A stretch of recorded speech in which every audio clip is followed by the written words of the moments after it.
আজ আমার রান্নাঘরে থাকছে ভীষণ মজার একটি পাকোড়া রেসিপি। ঘরে থাকা মশলা দিয়ে মজাদার এবং ক্রিস্পি সবজি পাকোড়া। এই সময় প্রচুর পরিমাণে সবজি পাওয়া যায় এবং দামেও অনেক সস্তা। তাই দেরি না করে আজই বানিয়ে নিন। ভীষণ মজার এবং তৈরি করাটাও অনেক সহজ। প্রথমে এই পাকোড়ার জন্য যে সবজিগুলো নিব সেগুলিকে কেটে নিতে হবে। আমি একটি পাতাকপি 4 ভাগ করে সেখান থেকে 1 ভাগ নিয়ে কুচি করে নিয়েছি। এগুলোকে একটি বড় বলে নিয়ে নিলাম। এরপর আধা কাপ মটরশুঁটি নিয়ে এগুলোকে একটি হামানে ছেঁচে নিয়েছি। আপনারা ব্লেন্ডারও করতে পারেন, তবে বেশি পিষে নেওয়া যাবে না। এগুলি ছেঁচার পরে পাতাকপির মধ্যে নিয়ে নিলাম। এরপর নিয়েছি একটি গাজর এবং 2টি আলু। এগুলোকে গ্রেটারে গ্রেট করে নিয়েছি। আপনারা আপনাদের পছন্দ মতো সবজি এভাবে গ্রেট করে অ্যাড করতে পারেন। সব কিছু বোলের মধ্যে নিয়ে নিলাম। এরপর ধনেপাতা এবং কাঁচা লঙ্কা কুচি করে দিয়েছি।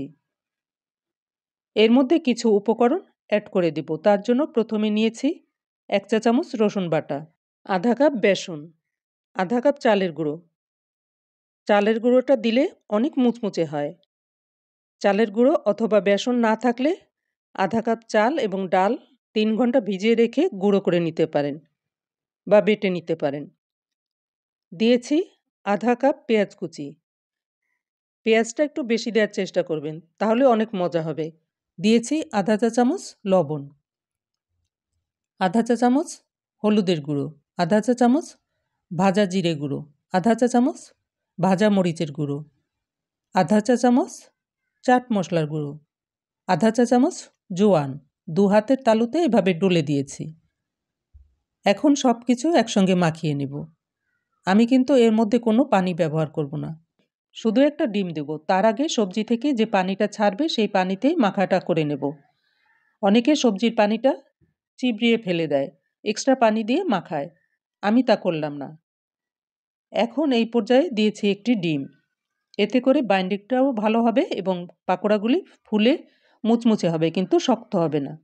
তবে ডিমটা না দিলেও কোনো সমস্যা নেই। তারপর আবারও ভালো করে মাখিয়ে নিতে হবে। আর হ্যাঁ, এগুলো মাখানোর পরপরই ভেজে নিতে হবে, তা না হলে সবজি থেকে অনেক পানি ছেড়ে দেবে। মাখিয়ে রেস্টে রাখার প্রয়োজন নেই। পাকোড়াগুলি ভাজার জন্য চুলায় একটি ফ্রাই প্যান বসিয়ে চুলার আঁচটাকে মিডিয়াম রেখে পর্যাপ্ত পরিমাণে তেল গরম করতে রেখে দিলাম। এই ফাঁকে আমি একটি চটপটা চাটনি তৈরি করে নেব। তার জন্য একটি ব্লেন্ডার জারে নিয়েছি 2 মুঠো ধনেপাতা, অবশ্যই ধুয়ে নিতে হবে। এর মধ্যে দিয়েছি 1/2 ইঞ্চি পরিমাণ 2 টুকরো আদা, 1/4 চা চামচ গোটা জিরে, 1/4 চা চামচ সাদা লবণ, 1/4 চা চামচ কালো লবণ। দিয়েছি 6-7 কোয়া রসুন। চটপটা করার জন্য দিয়েছি 1 টুকরো লেবুর রস। আপনারা তেঁতুল অথবা আমচুর পাউডারও দিতে পারেন। একটি কাঁচা লঙ্কাও দিয়ে দিলাম।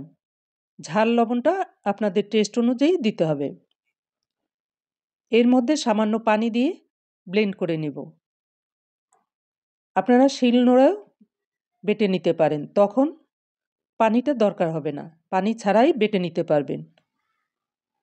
দেখুন বন্ধুরা, আমি ব্লেন্ড করে নিয়েছি। কতটা লোভনীয় হয়েছে চাটনিটা। এখন বড়া অথবা পাকোড়াগুলি ভেজে নিতে হবে। তার জন্য সবজি মাখা থেকে অল্প করে হাতে নিয়ে এভাবে একটু চ্যাপ্টা করে নিলাম।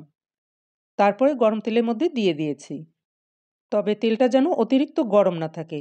যদি বেশি গরম হয়ে যায় তবে চুলার জালটাকে বন্ধ করে পাকোড়াগুলি দিয়ে আবারও চুলার জালটাকে অন করে দিতে হবে। তাহলে পাকোড়াগুলি পুড়ে যাবে না। এরপরে চুলার আঁচটাকে মিডিয়ামে রেখে এগুলিকে ভেজে নিতে হবে। রেসিপিটি ভালো লাগলে অবশ্যই ট্রাই করবেন এবং সবার সঙ্গে শেয়ার করবেন। পাকোড়াগুলি বারবার উল্টানোর দরকার নেই।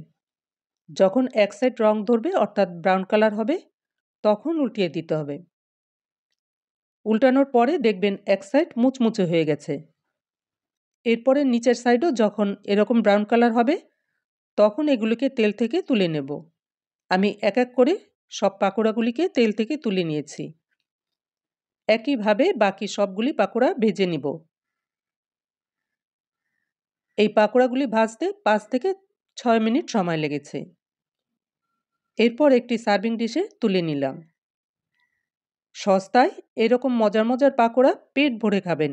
অনেক বাচ্চারা আছে সবজি খেতে চায় না, তাদেরকে এভাবে তৈরি করে দিলে ভীষণ পছন্দ করবে। আমার বাসায় তো সবারই অনেক পছন্দের খাবার। আর সাথে যদি থাকে এরকম মজার চাটনি, তাহলে তো মুহূর্তেই শেষ হয়ে যাবে।